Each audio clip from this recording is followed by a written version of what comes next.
Hello everyone, welcome to my channel Tutor Ravi. So guys, I hope you are fine and doing well. And guys, मैंने जो जावा interview questions का एक playlist start किया था, उसी playlist में आज हम एक और क्वेश्चंस को डिस्कस करने जा रहे हैं।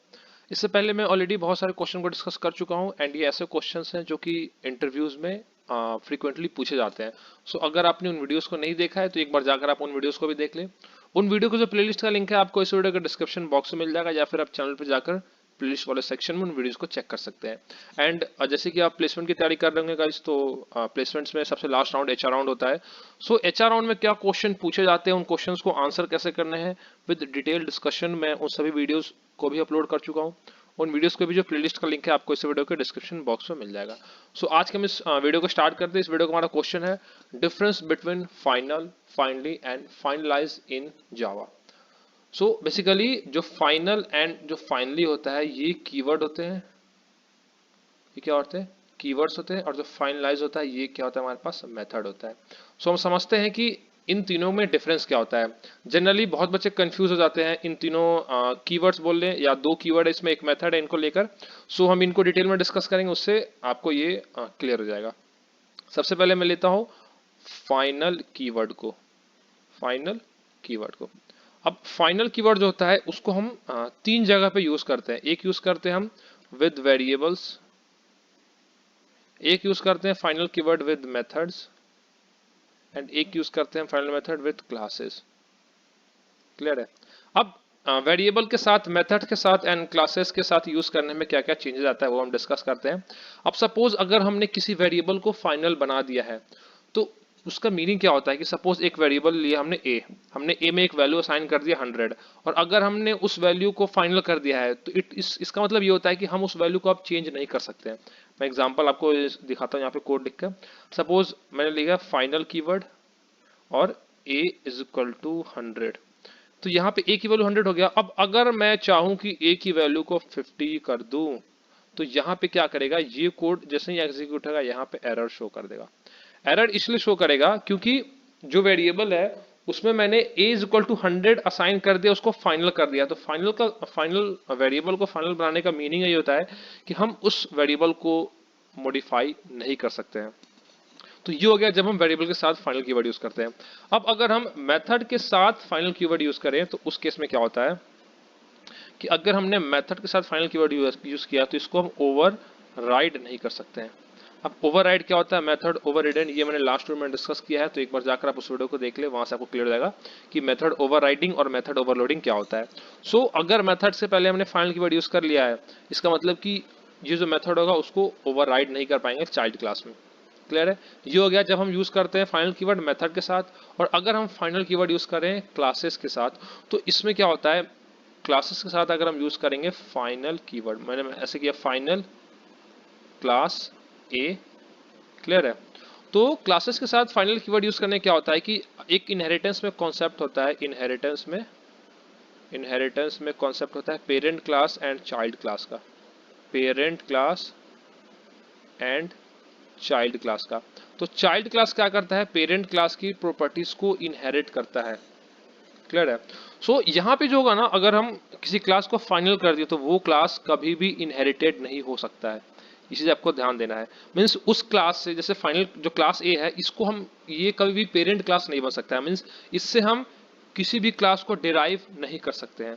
तो ये होगा कि no classes can be inherited from the class which is declared as final. Clear है। बट यहाँ पे क्या है कि हम इस क्लास को चाइल्ड क्लास बना सकते हैं। जैसे कि पेरेंट क्लास से हमने कोई चाइल्ड क्लास बनाया है, हम उस चाइल्ड क्लास को फाइनल बना सकते हैं। क्लियर है।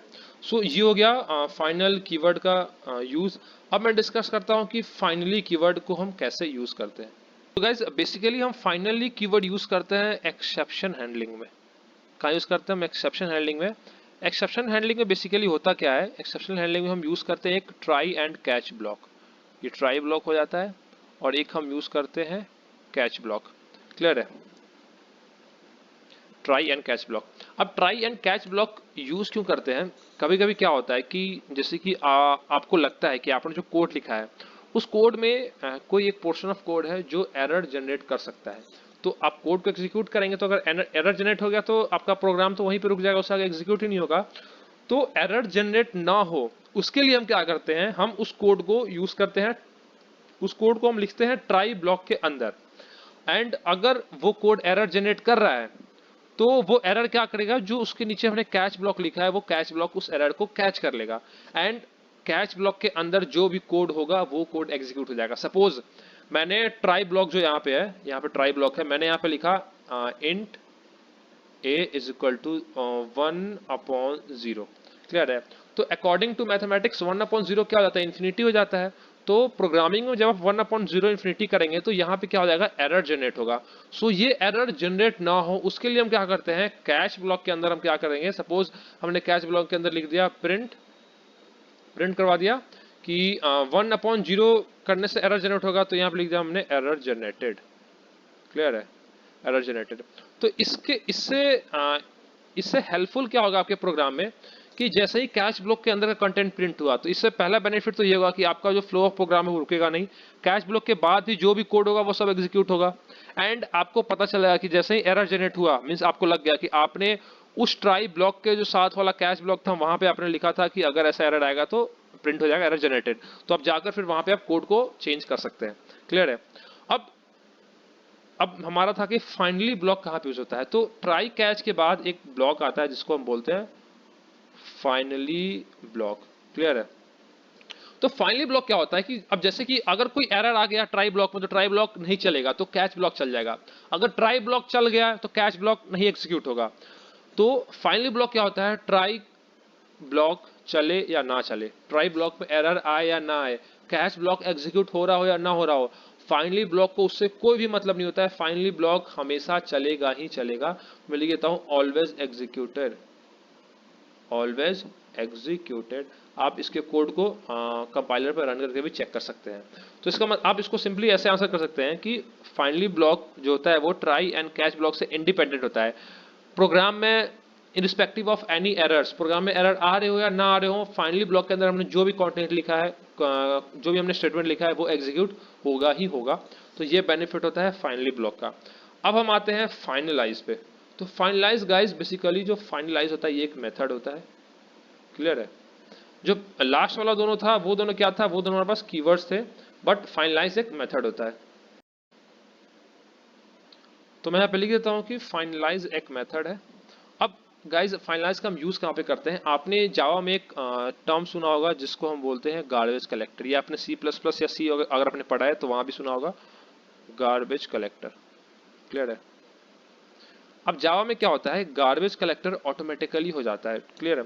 बट फिर भी जैसे कि हम जब क्लासेस का ऑब्जेक्ट बनाते हैं तो ऑब्जेक्ट जो जो रिसोर्सेज को यूज कर रहा है प्रोग्राम में, तो गार्बेज कलेक्टर से पहले पहले मतलब गार्बेज कलेक्टर प्रोग्राम में रन होने से पहले पहले अगर हम चाहते हैं कि जो भी रिसोर्सेज ऑब्जेक्ट जो हमने किसी क्लास अगर ऑब्जेक्ट यूज किया है, क्रिएट किया है, तो वो ऑब्जेक्ट जो जो रिसोर्सेज यूज कर रहा है उस सभी रिसोर्सेज को अगर रिलीज करना है हमें, तो हम क्या करते हैं, प्रोग्राम में फाइनलाइज जो मेथड होता है उसको हम एग्जीक्यूट करते हैं। क्लियर है? तो जैसे ही फाइनलाइज ब्लॉक रन हो जाता है तो जो भी रिसोर्सेज है वो फ्री हो गया, तो उसके बाद जो गार्बेज कलेक्टर होता है वो ऑटोमेटिकली जो ऑब्जेक्ट होता है उसको क्या करेगा, डिस्ट्रॉय कर देगा या डिलीट कर देगा। तो मैं एक बार इसका डेफिनेशन लिख दूं सो दैट कि आपको क्लियर हो जाए, आप लर्न कर ले इसको, आप एज इट इज अपने इंटरव्यू में यूज कर सकते हैं। सो ये जो मेथड होता है फाइनलाइज मेथड, इसको कहाँ यूज करते हैं, is used to release all the resources, to release all the resources. और ये रिसोर्सेज किसके द्वारा यूज किए जा रहे हैं, resources used by the object before. अब जो ऑब्जेक्ट है, जो गार्बेज कलेक्टर जो होता है वो क्या करता है, जब ऑब्जेक्ट अपने रिसोर्सेज को रिलीज कर देता है उसके बाद गार्बेज कलेक्टर उसको डिलीट करता है। मीन्स की used by the object before it is deleted और डिस्ट्रॉयड, डिलीटेड और डिस्ट्रॉयड बाय गार्बेज कलेक्टर।